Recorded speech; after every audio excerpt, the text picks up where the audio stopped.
The massive Carathian battleship, Dominator's Fist, descended through Earth's atmosphere like a falling mountain of twisted metal and alien technology. Its hull, scarred from 1,000 conquests, cast shadows across entire cities as it positioned itself above New York. The ship's presence alone made the air thick with electromagnetic interference, causing every piece of human technology within 50 miles to flicker and fail.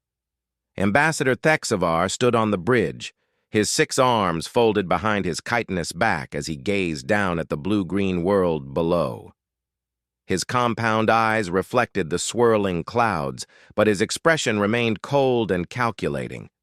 For 3 centuries, the Carathian Empire had swept across the galaxy, subjugating every species they encountered. Some fought, some begged, all eventually knelt. "Primitives!" he clicked to his aide, Zeknor, whose smaller frame scurried beside him. "Look at their crude settlements, their pathetic attempts at what they call cities. How did such a backward species even achieve spaceflight?" Zeknor's mandibles twitched nervously. "The scouts report they have only recently developed faster-than-light communication, Ambassador. Their military technology appears centuries behind our own. They use chemical propulsion for most of their vessels and still rely on projectile weapons." Thexvar's laugh sounded like grinding metal. "Perfect. Another quick conquest to add to the Empire's glory. Have our ground forces prepared?" "Already in position, sir. 20,000 shock troopers ready for deployment across their major population centers. Their governments have been demanding to speak with us for 3 days now." The ambassador's eyes gleamed. "Let them wait. Fear is an excellent negotiator." 3 days earlier, humanity had watched in stunned silence as alien vessels materialized at the edge of the solar system. The initial excitement of first contact had quickly turned to dread as more ships appeared. Massive dreadnoughts, sleek destroyers, and the enormous flagship that now hung over their planet like a sword of judgment.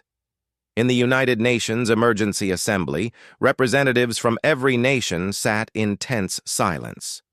General Sarah Chen, Earth's newly appointed Supreme Defense Coordinator, stood at the podium reviewing the latest intelligence reports. Her weathered face showed no emotion, but her knuckles were white as she gripped the podium's edge. "Ladies and gentlemen," she began, her voice carrying clearly through the hushed chamber, "our xenobiology teams have analyzed the alien broadcasts. The language is complex, but our computers have made significant progress in translation. The message is simple and terrifying." She activated the holographic display, showing the alien fleet's formation around Earth. Red indicators marked weapons signatures that made humanity's most advanced missiles look like firecrackers. They call themselves the Carathian Empire. According to their broadcasts, they have conquered over 400 star systems. They're demanding complete and unconditional surrender within 72 hours. Chen paused, letting the weight of those words settle. "If we refuse, they will demonstrate what they call the price of defiance by destroying one of our major cities." The French representative stood shakily. "What are our options, General?" Chen's jaw tightened. "Limited. Their technology is far superior to ours. Our best analysts estimate their main battleship alone could destroy our entire combined fleet without sustaining significant damage." "So we surrender?" The voice came from Dr. Yuki Tanaka, Japan's lead scientist and one of the few people in the room who seemed more angry than afraid. "That's not my decision to make," Chen replied. "But I will say this. Based on the historical data they've provided about their other conquests, surrender means slavery, complete subjugation. They'll strip our planet of resources, relocate our population to work camps, and use Earth as a staging ground for further expansion." The room erupted in panicked discussions, but Chen raised her hand for silence. "However, I didn't call this assembly to debate surrender. I called it to inform you of a discovery our deep space monitoring stations made 6 hours ago." The holographic display changed, showing a detailed scan of the alien fleet. Their ships are powerful, yes, but they're also old. Very old. Our analysis suggests their technology has remained largely unchanged for centuries. They've been so successful that they've become complacent. Dr. Tanaka leaned forward. What are you suggesting? I'm suggesting that while they've been conquering primitive civilizations with stone tools and bronze weapons, we've been developing technology specifically designed to fight wars, not just any wars, total wars. Wars where the very survival of our species was at stake. Chen's smile was predatory. They've never faced anything like humanity. Meanwhile, aboard the Dominator's Fist, Thexvar was receiving reports from his intelligence division. Captain Vextar, a grizzled veteran of dozens of campaigns, approached with visible confusion. Ambassador, we're detecting unusual activity across the planet's surface. What kind of activity?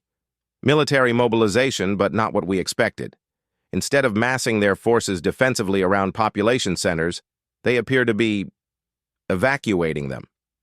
Thexvar's compound eyes focused intently. Evacuating? To where? Underground facilities. Vast networks of them. Our deep scans are revealing tunnel systems and bunkers we hadn't detected before. It appears they've been preparing for this kind of scenario for decades. Ridiculous, Thexvar dismissed. What could they possibly hope to accomplish? Do they think hiding underground will save them from orbital bombardment? Captain Vextar shifted uncomfortably. There's something else, sir. We're detecting massive electromagnetic signatures from several locations. Power readings that seem excessive for a civilization of this technological level. Excessive how? The energy outputs we're seeing rival some of our own military installations.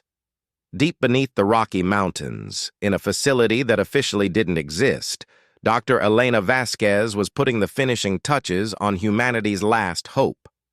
The Prometheus project had been decades in the making, a theoretical weapon system based on controlled fusion detonation that could, in theory, punch through any known defensive shield technology. Status report. General Chen's voice crackled through the communication system as she descended in the high-speed elevator. We're ready, Elena replied, not looking up from her control console. All 17 facilities are synchronized and prepared for simultaneous activation. Chen stepped into the vast underground chamber, her eyes widening despite having seen the installation before. The Prometheus array stretched out like a technological cathedral, massive cylindrical structures reaching up through reinforced shafts toward the surface, each one containing enough destructive potential to crack a moon. You're certain this will work? Elena finally looked up, her eyes bright with a mixture of exhaustion and determination. The physics are sound. Their ships might be advanced, but they're not expecting this level of coordinated firepower. The beauty of the Prometheus system is that it doesn't rely on complex targeting computers or sophisticated guidance systems. It's basically a massive directed nuclear explosion focused through gravitational lensing. In simpler terms, we're going to hit them with the fist of an angry god. Chen nodded grimly. How long do you need? The moment you give the order, we can fire. But understand, this is everything we have. If this doesn't work, Earth falls. If this doesn't work, Chen replied, at least we'll fall fighting. Above them, the 72-hour deadline was approaching. Thexvar had grown increasingly impatient with what he perceived as humanity's stubborn refusal to accept the inevitable. He stood before a massive communications array, preparing to deliver his final ultimatum to the planet below. People of Earth, his translated voice boomed across every communication channel on the planet. Your time for consideration has expired. The Carathian Empire has shown you mercy by offering you the opportunity for peaceful surrender. You have chosen to waste that gift. His image appeared on every screen capable of receiving it. A towering insectoid figure in gleaming armor, his voice carrying the weight of absolute authority. In 1 hour, We will demonstrate the futility of resistance by destroying one of your cities. You will then have 12 hours to reconsider your position. If you continue to resist, we will destroy another city every 12 hours until you submit. The choice is yours." The transmission ended, leaving Earth in absolute silence. In the UN Emergency Assembly, the representatives sat in stunned shock. Some wept quietly, others stared blankly at their hands. The weight of representing the entire human species in its darkest hour was crushing. General Chen stood once more at the podium, but this time her expression was different. There was no fear in her eyes, only cold, calculating fury. "Ladies and gentlemen," she said quietly, "they've made their choice. Now we make ours." She activated her communication device. "Dr. Vasquez, this is command. Authorization Omega 77. Light them up." Deep underground, Elena's fingers moved across the control console with practiced precision. Around the world, 17 identical facilities hummed to life simultaneously. The Prometheus array had been humanity's greatest secret, a weapons system designed not for fighting other humans, but for the day when Earth might face an extinction-level threat from the stars. "Prometheus array charged and ready," Elena reported, her voice steady despite the magnitude of the moment. "All systems green across the board." "Target locks?" "Confirmed on all 17 enemy vessels. The simultaneous barrage will prevent them from adapting their defenses after the first strike." "Fire." The word was spoken quietly, almost gently, but it carried with it the fury of an entire species refusing to kneel. 17 beams of concentrated stellar fire erupted from hidden installations across Earth's surface. Each beam represented the culmination of humanity's greatest scientific achievement, controlled fusion reactions focused and directed through gravitational manipulation fields that bent space-time itself. The beams struck the Carathian fleet simultaneously. Aboard the Dominator's fist, Thexvar was thrown from his feet as the massive ship shuddered under an impact unlike anything in its 3-century history. Alarm klaxons screamed as systems failed throughout the vessel. "Report!" he screamed, struggling to regain his footing. Captain Vextar was frantically checking damage reports, his face pale with disbelief. "Sir, we've taken critical damage to our main power core. Hull breaches on decks 7 through 15. Our shields are completely offline." "From what? What did they hit us with?" "Unknown, sir. The energy signatures don't match anything in our databases. It appears to be some form of directed stellar plasma." Around them, the bridge erupted in chaos as reports came in from across the fleet. 14 of their 17 ships were either destroyed or critically damaged. The few surviving vessels were limping through space, their proud hulls cracked and burning. "How is this possible?" Thexvar demanded. "They're supposed to be primitives." Captain Vextar's voice was barely a whisper. "Sir, I think we've made a terrible mistake." On Earth's surface, in hidden bunkers and underground facilities, humanity held its collective breath as they watched the results of their desperate gamble. The alien fleet, which had seemed so invincible just moments before, was scattered and broken, but they knew this was only the beginning. General Chen's voice crackled over the global communication network. "All forces, this is command. Phase 1 complete. Prepare for Phase 2. They came here expecting us to kneel. Let's show them what happens when you threaten humanity's home." In the depths of space, the surviving Carathian ships began to regroup, their commanders struggling to understand how a primitive species had just dealt them the most devastating blow in their empire's history. The war for Earth had begun, and humanity had just announced to the galaxy that they would not go quietly into the darkness. The Dominator's fist hung in space like a dying whale, its massive hull venting atmosphere and coolant into the void. Emergency lights flickered across its scarred surface while repair crews worked desperately to keep the ship from breaking apart entirely. Ambassador Thexavar stood in what remained of his command center, his usually immaculate armor now scorched and dented. "Status report," he demanded through gritted mandibles. Captain Vextar approached cautiously, his own injuries evident from the emergency bandages covering his left arm. "Sir, we've lost 14 ships completely. The Iron Crusher and Star Render are operational but heavily damaged. We have maybe 30% of our original firepower remaining." Thexvar's compound eyes glowed with rage. 30%? How did this happen? Our intelligence said they were barely capable of interplanetary travel. "Sir, with respect, our intelligence was wrong. Dead wrong." Vexatar activated a holographic display showing energy readings from the attack.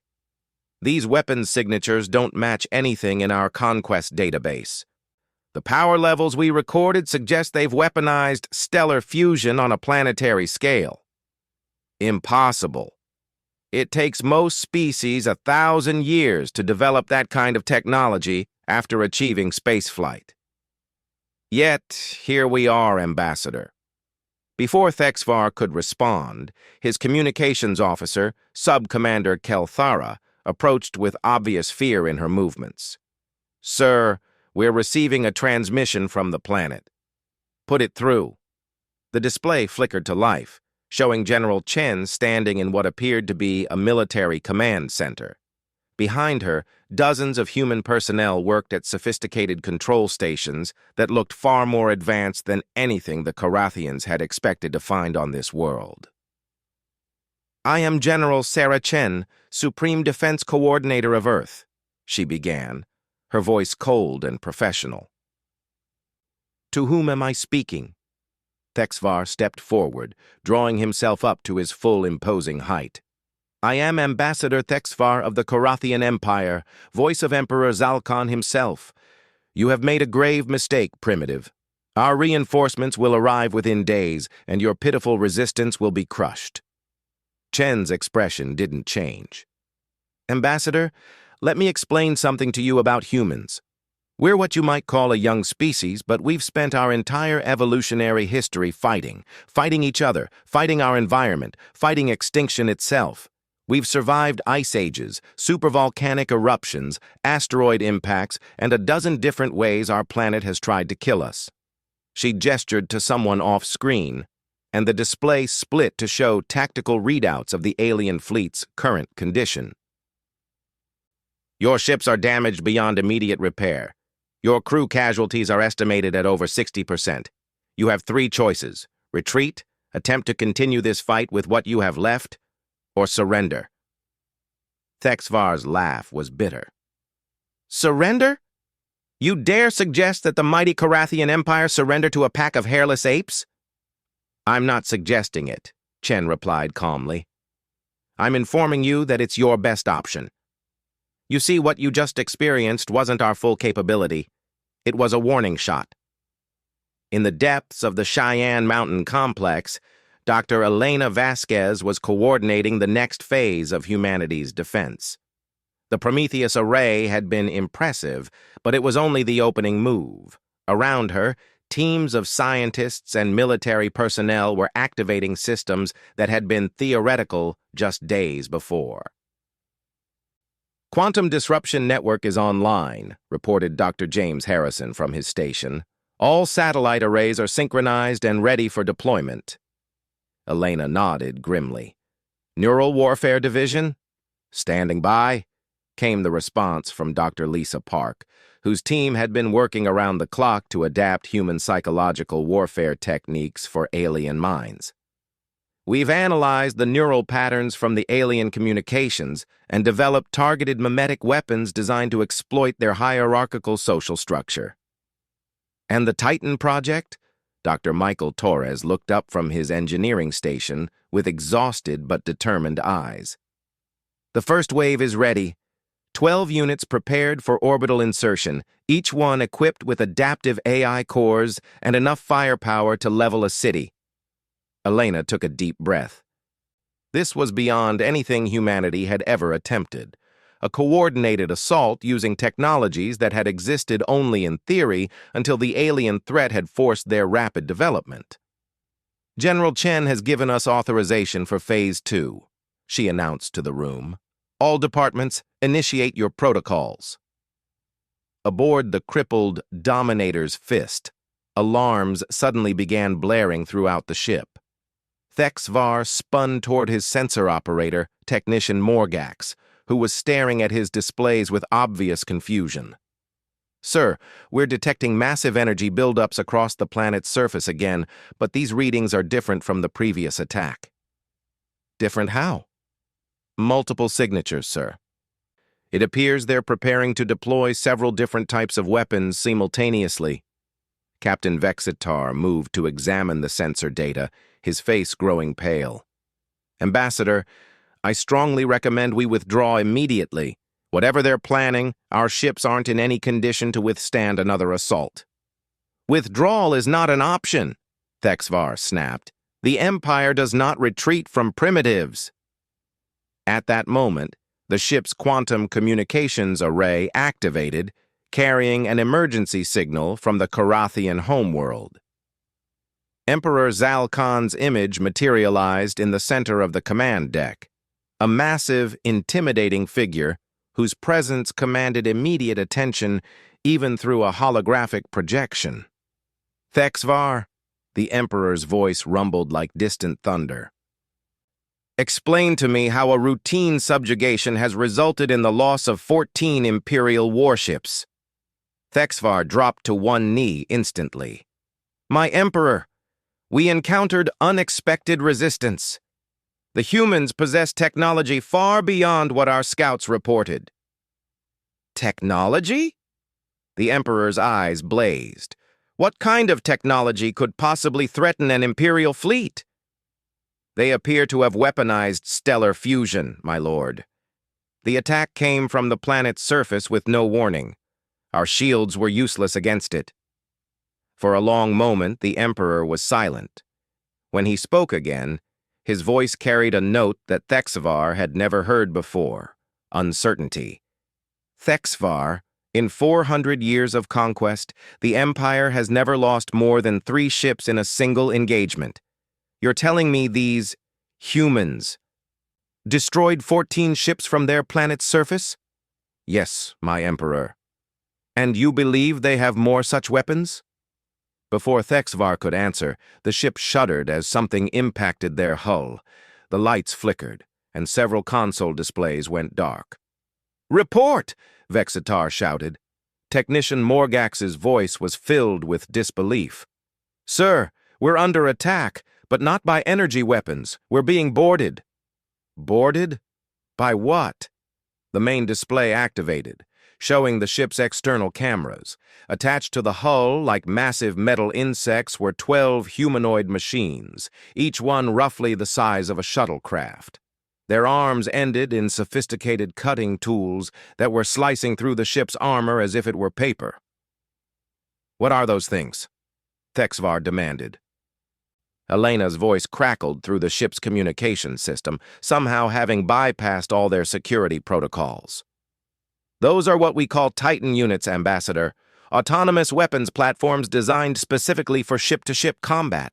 Each one contains the combat experience of our greatest military strategists, enhanced by artificial intelligence that can adapt to any defensive measure in real time." "Impossible! How are you broadcasting directly to our command deck?" "The same way we're currently mapping your ship's internal structure and downloading your computer systems. You see, while you've been conquering civilizations with primitive technology, we've been developing something you've apparently never encountered: information warfare." Across the ship, Karathian crew members suddenly found their personal communication devices activating without authorization. Strange symbols flashed across their screens, symbols that seemed to move and writhe with a life of their own.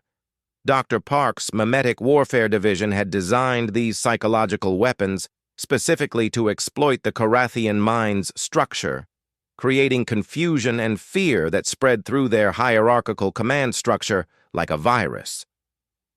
"Sir!" Subcommander Kelthera stumbled backward from her communications console. "I can't control my station. It's displaying images that hurt to look at." Similar reports came in from across the ship as human-designed neural warfare took hold. The Korathians, accustomed to fighting enemies who used conventional weapons and tactics, had no defense against psychological warfare that attacked the very structure of their thoughts. Meanwhile, the Titan units had finished cutting through the hull and were now inside the ship itself. Each 12-foot-tall mechanical warrior moved with fluid precision, their adaptive AI cores analyzing Korathian technology and tactics in real time, while their weapons systems eliminated resistance with ruthless efficiency. The first Titan unit encountered a squad of Korathian shock troopers in the ship's main corridor. The aliens opened fire with their plasma weapons, but the Titan's reactive armor absorbed the blasts, while its targeting system locked onto each enemy soldier simultaneously. In seconds, the engagement was over, with the Titan continuing its advance deeper into the ship. "This is impossible," Thexvar raged as reports of the boarding action flooded in. "How can a primitive species possess technology this advanced?" General Chen's image appeared again on their main display, her expression now showing a hint of grim satisfaction. "Ambassador, you keep calling us primitive. I think it's time you understood something about humanity. We might be young compared to your empire, but we've had to evolve fast. Every threat we've faced has made us stronger, more adaptable, more dangerous." She gestured, and the display showed scenes from across human history: ancient battles, world wars, the development of nuclear weapons, the space race, technological breakthroughs born from necessity and conflict.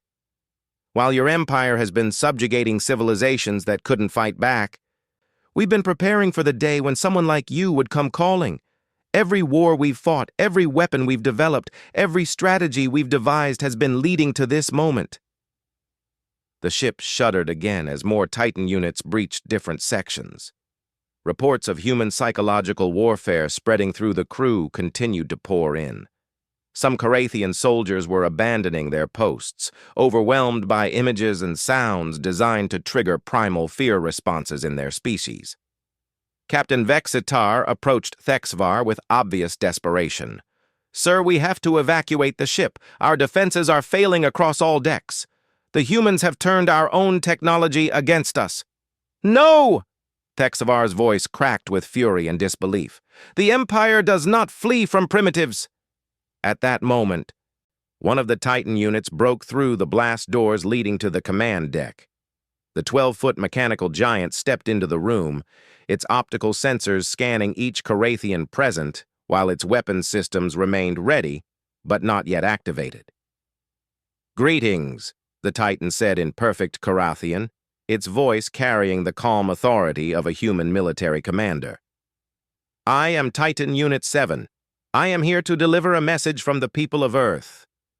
Thexvar drew his sidearm, a sophisticated energy weapon capable of melting through most known materials. He fired directly at the Titan's center mass, the beam striking the machine's chest and dispersing harmlessly across its adaptive armor. The Titan didn't even flinch. "Ambassador Thexvar," the machine continued as if nothing had happened. "You demanded our submission. We decline. Furthermore, we are formally notifying you that any future aggression against Earth or humanity will result in the complete destruction of your fleet and, if necessary, the systematic elimination of every Korathian military installation within 50 light-years of our solar system."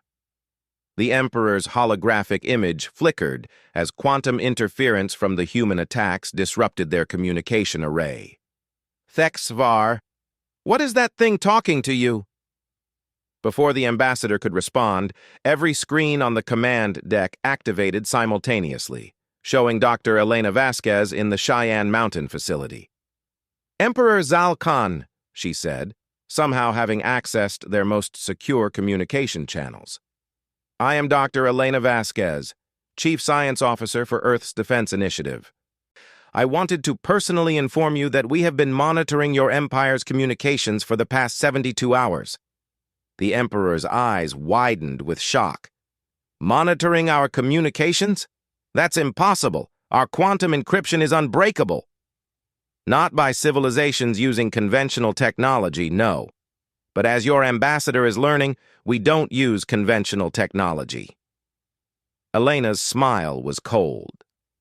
We know about your other fleets. We know about your planned reinforcements. We know about the 17 other species you're currently in the process of subjugating. She paused, letting that information sink in. And we've taken the liberty of sharing our defensive technologies with some of them. The implications hit both the Emperor and Thexvar simultaneously. If humanity had somehow contacted other civilizations currently under attack by the Carathian Empire, if they had shared weapons technology capable of destroying Imperial fleets. You see, Your Imperial Majesty, Elena continued, humanity has a saying, the enemy of my enemy is my friend. We've just armed all of your enemies with the same weapons that destroyed your fleet here. The Emperor's image began to flicker more rapidly as emergency signals flooded in from across his empire. Reports of mysterious attacks on Imperial fleets, of supposedly primitive civilizations suddenly wielding devastating new weapons, of carefully planned conquests turning into disasters. This is impossible, the Emperor roared. No single species could coordinate such an operation. You're right. General Chen's voice cut in as her image joined Elena's on the displays. No single species could do this alone. But humanity isn't alone anymore. We've just formed the first interstellar alliance dedicated to one principle. No species should have to kneel to another. The Titan unit on the command deck raised one massive arm, pointing directly at Thexvar. Ambassador, you have 60 seconds to order the immediate withdrawal of all Carathian forces from this system. If you refuse, we will demonstrate the next phase of our defensive capabilities. Thexvar looked around desperately. His ship was crippled. His crew was in chaos. His emperor was facing rebellion across the galaxy, and a 12-foot war machine was calmly threatening him with annihilation. For the first time in his long career, Ambassador Thexvar of the mighty Carathian Empire felt something he had never experienced before: fear. What happens if I order the withdrawal? He asked quietly.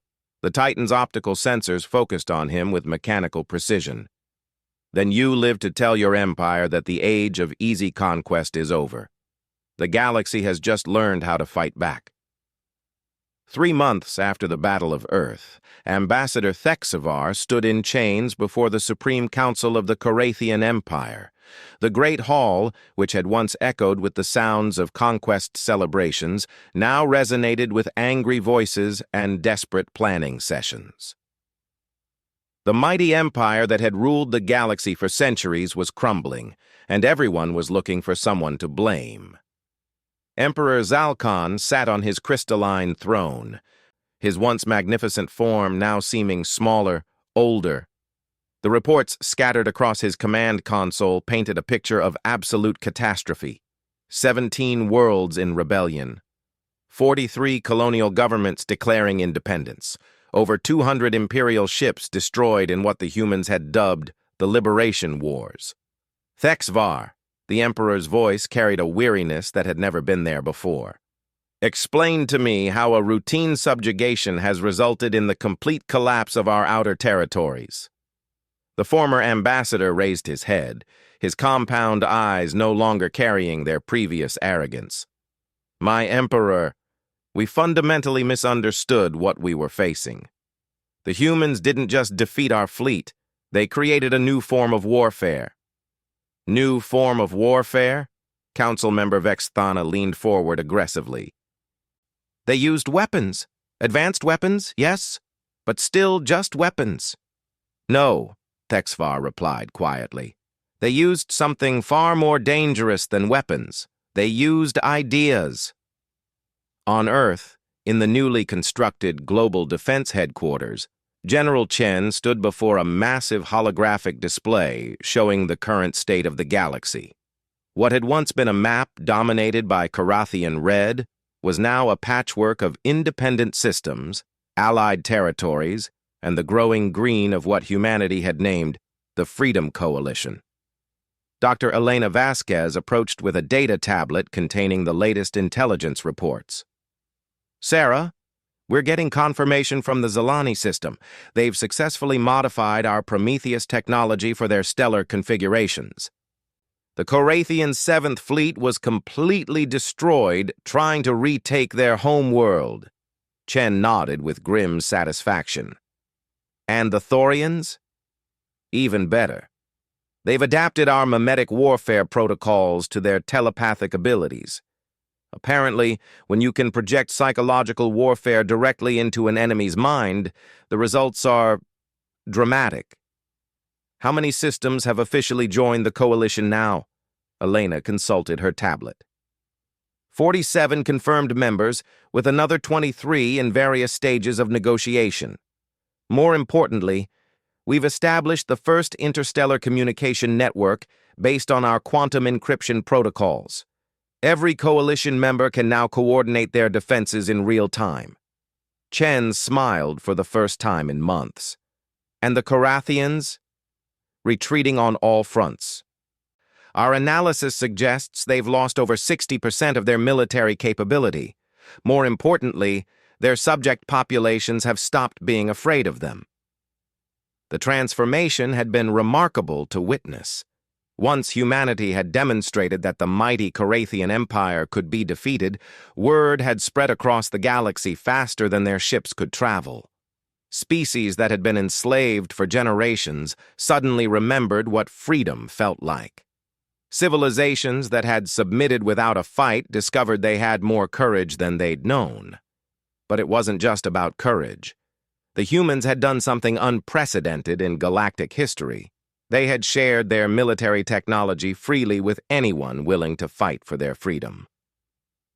Dr. B. Park's Mimetic Warfare Division had worked around the clock to adapt their psychological weapons for dozens of different alien mindsets.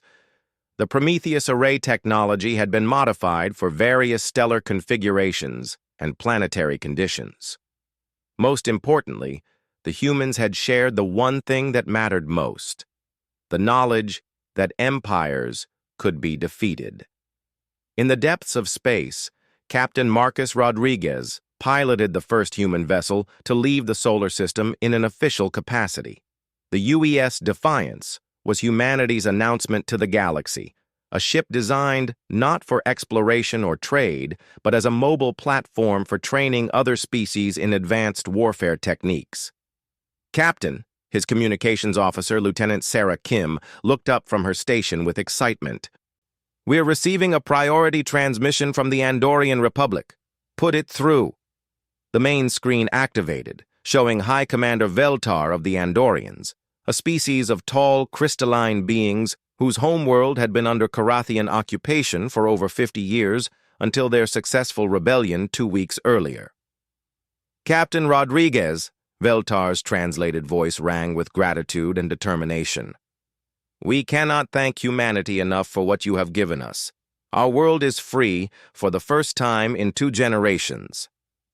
"The credit belongs to your people, Commander," Rodriguez replied. "We just provided some tools and advice. You did the fighting." "Yes, but without your teachings about asymmetric warfare and your quantum communication technology, we never could have coordinated the uprising across our entire planet simultaneously."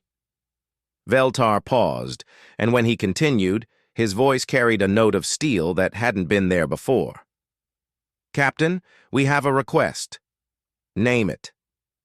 "The Carathians are preparing to send reinforcements to retake our system. We want to be ready for them. Not just to defend ourselves, but to liberate the 3 other Andorian colonies they still hold." Rodriguez's smile was fierce. "Commander, I think we can help with that." Back in the Carathian capital, the situation was becoming desperate. Emperor Zal Khan stood in his private chambers, staring out at a city that no longer celebrated conquest, but instead huddled in fear of retaliation. The humans had done more than defeat his fleets. They had turned his entire empire's philosophy against itself. "My Emperor," his aide, Counselor Drachmon, approached hesitantly. "The latest reports from our intelligence division."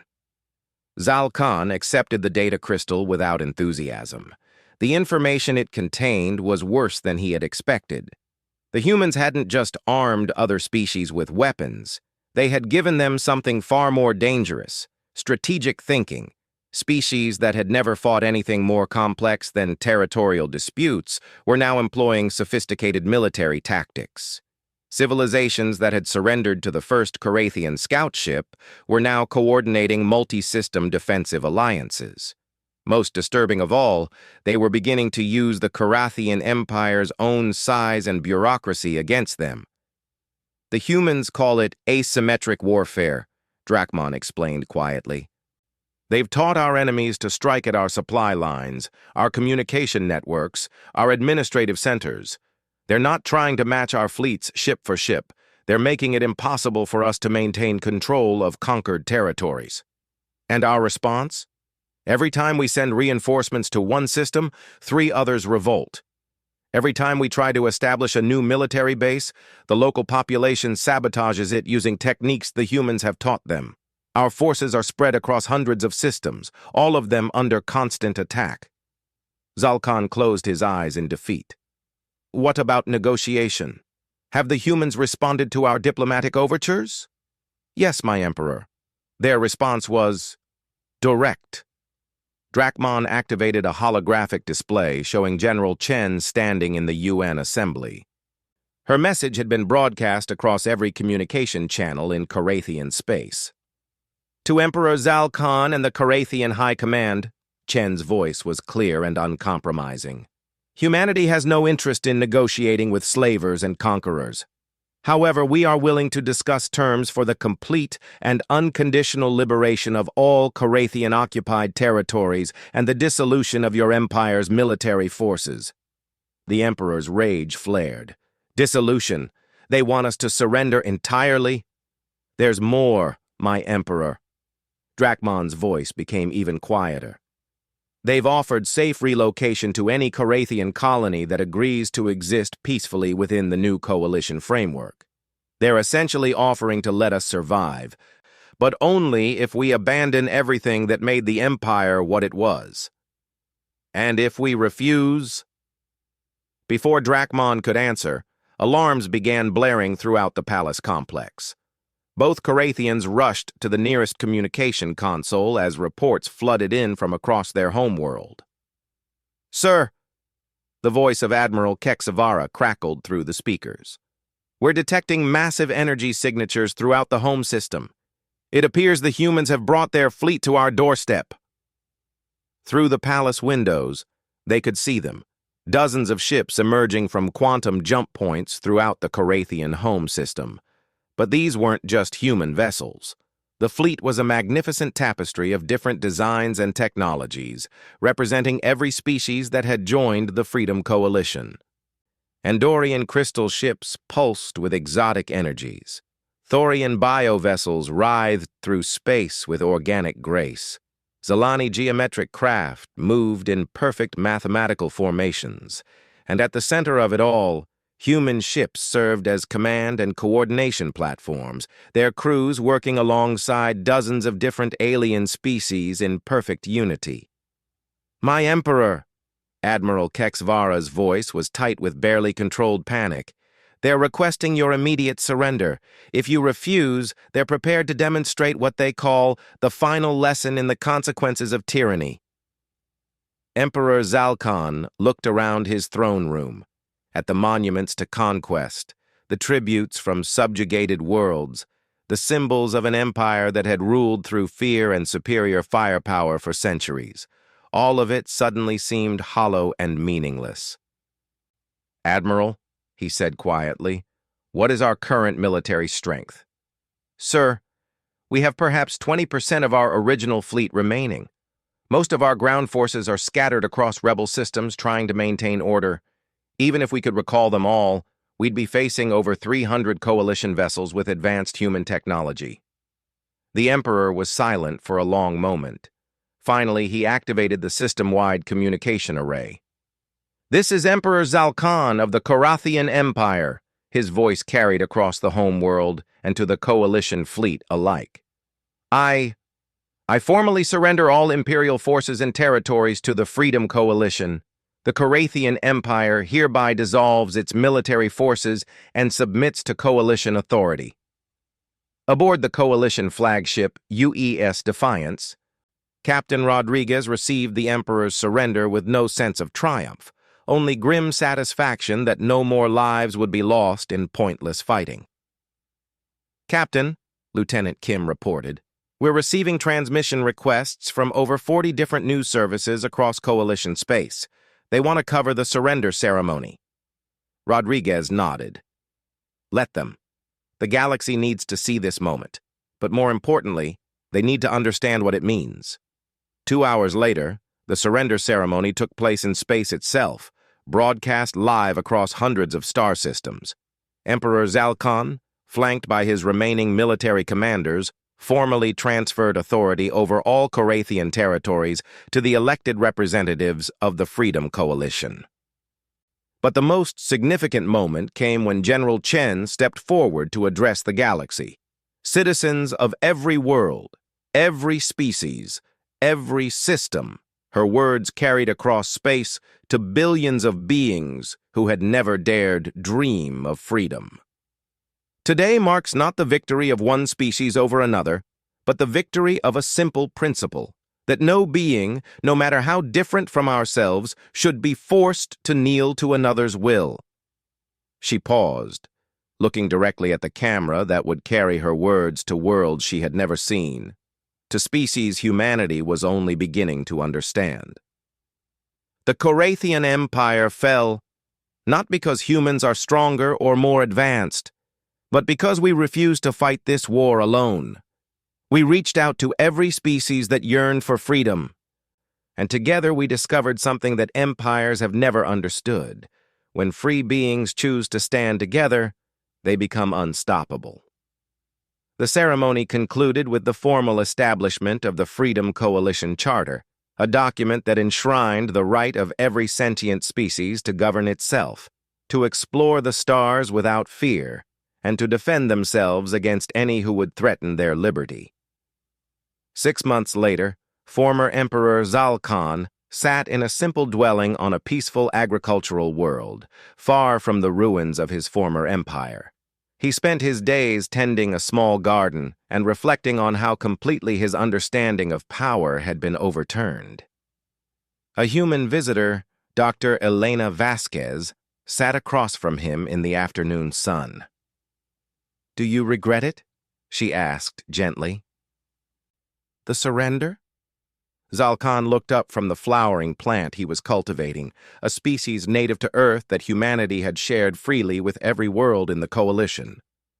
"I regret many things," he replied slowly. "I regret the species we enslaved, the worlds we destroyed, the centuries of suffering we caused. But the surrender? No. Your species taught me something I had never understood." "What's that?" "True strength isn't the ability to force others to submit. It's the ability to help others become strong enough to stand on their own." Elena smiled and handed him a datapad containing news from across the coalition. New trade agreements between former enemies, joint scientific expeditions to unexplored regions of space, cultural exchange programs that were reshaping how different species understood each other. "The galaxy is changing, Emperor. Sorry, Citizen Zalkan. Your empire may have fallen, but something better is rising in its place." The former emperor nodded, returning his attention to his garden. "Yes, I can see that. And perhaps in time, even my people will find their place in this new galaxy your species has helped create." Above them, in the afternoon sky, the lights of interstellar traffic moved peacefully across the heavens. ships from dozens of worlds carrying goods, ideas, and dreams to every corner of a galaxy that was finally learning what it meant to be free. The age of empires was over. The age of cooperation had begun, and it had all started with one simple human refusal. When faced with the demand for submission, humanity had chosen to strike back with fire.